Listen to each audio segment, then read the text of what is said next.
रमज़ान चला गया, लेकिन अल्लाह तबारक व तआला ने एक और मौका दिया है। ऐसे 10 दिन जिनकी कसम अल्लाह तबारक व तआला ने कुरान में खाई, ऐसे 10 दिन जिनमें की गई इबादत अल्लाह ताला को सबसे ज़्यादा पसंद है। ये हैं अशरे ज़ुल्हज्ज। तो अस्सलामु अलैकुम एवरीवन, बहुत बहुत वेलकम है आपका मेरे चैनल पर। तो सोचिए, अगर अल्लाह ताला किसी चीज़ की कसम खाए तो उसकी अज़मत कितनी बड़ी होगी। अल्लाह तबारक व तआला कुरान करीम में फ़रमाते हैं, वल फ़ज्रि व लयालिन अश्र, कसम है फ़ज्र की और 10 रातों की। तो मुफस्सिरीन फ़रमाते हैं कि यहाँ पर 10 रातों से मुराद ज़ुल्हिज्जा के पहले 10 दिन हैं, यानी अल्लाह तबारक व तआला ने ख़ुद इन मुबारक दिनों की कसम खाई। हदीस की सबसे बड़ी फ़जीलत, नबी करीम सल्लल्लाहु अलैहि वसल्लम ने फ़रमाया, अल्लाह को किसी भी दिन का नेक अमल इतना पसंद नहीं जितना इन 10 दिनों का अमल। सहाबा ने पूछा, या रसूल अल्लाह सल्लल्लाहु अलैहि वसल्लम, अल्लाह के रास्ते में जिहाद भी नहीं? तो आप सल्लल्लाहु अलैहि वसल्लम ने फ़रमाया, जिहाद भी नहीं, सिवाय उस शख्स के जो अपनी जान और माल लेकर निकला और फिर वापस कुछ भी नहीं लाया। सही बुखारी की ये हदीस है।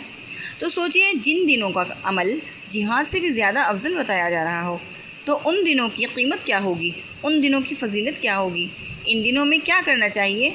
तो नंबर 1 ये है कि रोज़े रखें। ख़ास तौर पर 9 ज़ुल्हिज्जा यौम अरफा का रोज़ा रखना चाहिए। नबी करीम सल्लल्लाहु अलैहि वसल्लम ने फ़रमाया कि मुझे अल्लाह तबारक व तआला से उम्मीद है कि अरफा का रोज़ा 1 साल पहले और 1 साल बाद के गुनाहों का कफ़ारा बन जाता है।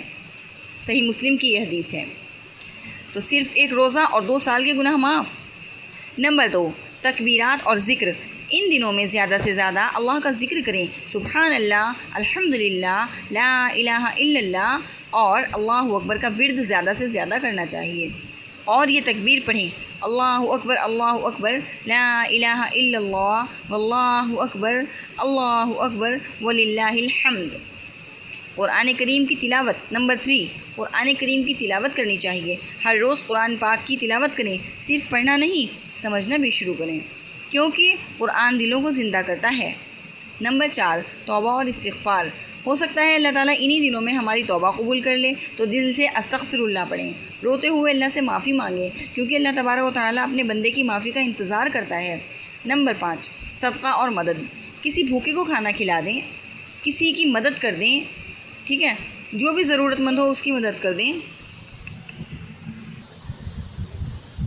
शायद किसी के नेक अमल करने की वजह से अल्लाह ताला हमसे राज़ी हो जाए, किसी की मदद करने की वजह से अल्लाह ताला हमसे राज़ी हो जाए। नंबर 6, कुर्बानी की सुन्नत। अगर अल्लाह ताला ने आपको इस्तिताअत दी है तो कुर्बानी ज़रूर करें। ये हज़रत इब्राहीम अलैहिस्सलाम की अज़ीम सुन्नत है और अल्लाह के हुक्म के आगे सर झुकाने का नाम है। दोस्तों, ये 10 दिन सिर्फ़ कैलेंडर के दिन नहीं हैं, ये अल्लाह की तरफ से रहमत का स्पेशल चांस हैं। रमज़ान के बाद अल्लाह ताला को ये दिन बहुत पसंद है। न जाने कितने लोग पिछले साल हमारे साथ रहे लेकिन आज दुनिया में नहीं हैं, और न जाने अगला ज़ुल्हिज्जा हम देखेंगे या नहीं। तो इसलिए आज नियत करें, नमाज की पाबंदी करेंगे, रोज़े रखेंगे, ज़िक्र करेंगे और अल्लाह को राज़ी करने की पूरी कोशिश करेंगे। अल्लाह ताला हम सबको अशरे ज़ुल्हिज्जा की बरकतों से भरपूर हिस्सा अता फ़रमाएँ, आमीन। वीडियो अच्छी लगी हो तो लाइक, शेयर एंड सब्सक्राइब ज़रूर कीजिए और कमेंट्स में अल्लाह ताला हम सब की मग़फ़िरत फ़रमाए ज़रूर लिखिएगा। ओके, मिलते हैं नेक्स्ट वीडियो में, तब तक के लिए अल्लाह हाफ़िज़।